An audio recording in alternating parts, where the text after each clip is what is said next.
FIFA আন্তর্জাতিক প্রীতি match সামনে রেখে ভিয়েতনামে দ্বিতীয় দিনের অনুশীলনে বাংলাদেশ দলের হামজা চৌধুরী যোগ দেবেন কাল।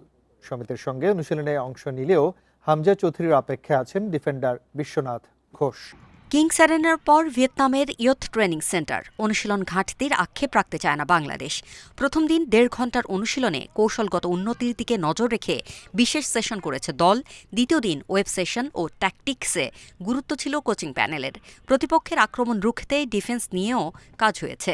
গ্লিটারের টুইন লেমন ও অ্যান্টিব্যাকটেরিয়াল ফর্মুলা বাসনকে চকচকে জীবাণুমুক্ত করে আমাদের দেয় গ্লিটার গ্যারান্টি। যে প্লেয়াররা তাদের পূর্ণভাবে তাদেরকে মেরে ধরতে পেরেছেন এবং সবাই মোর ফোকাস দেখা গিয়েছে, মোর অ্যাজাইল। যেমন কিছু সেশন হয়েছে, একটা সেশন হয়েছে ওয়েব সেশন আমরা বলি, যেটাতে ডিফেন্ডিং প্লাস অ্যাটাকিং বোথ হয়েছে, প্লাস কিছু টেকটিক্যাল কনসেপ্ট ছিল। সিঙ্গাপুর যাওয়ার আগে ভিয়েতনামের বিপক্ষে প্রীতি ম্যাচকেই বিশেষ সুযোগ মানছেন ডিফেন্ডার বিশ্বনাথ ঘোষ। দলে টিকে থাকতে সেরাটা দিতে চান। আমার এখন এখানে শুধু আশাটাই নিয়ে আমি সন্তুষ্ট থাকতে চাই না। তো আমি চাই এখানে আমি এসে আমি যেন আমার সর্বোচ্চটা দিয়ে টিমের জন্য ভালো কিছু করতে পারি বা আমার জায়গাটা যেন পরিপক্তভাবে দখল করতে পারি। ভিয়েতনামে ২৬ মার্চ প্রীতি ম্যাচ খেলে সিঙ্গাপুর যাবে বাংলাদেশ দল। ৩১ মার্চ এশিয়ান কাপ বাছাইয়ে নিজেদের শেষ ম্যাচে সিঙ্গাপুরের মুখোমুখি হবে জামাল ভূঁইয়ারা।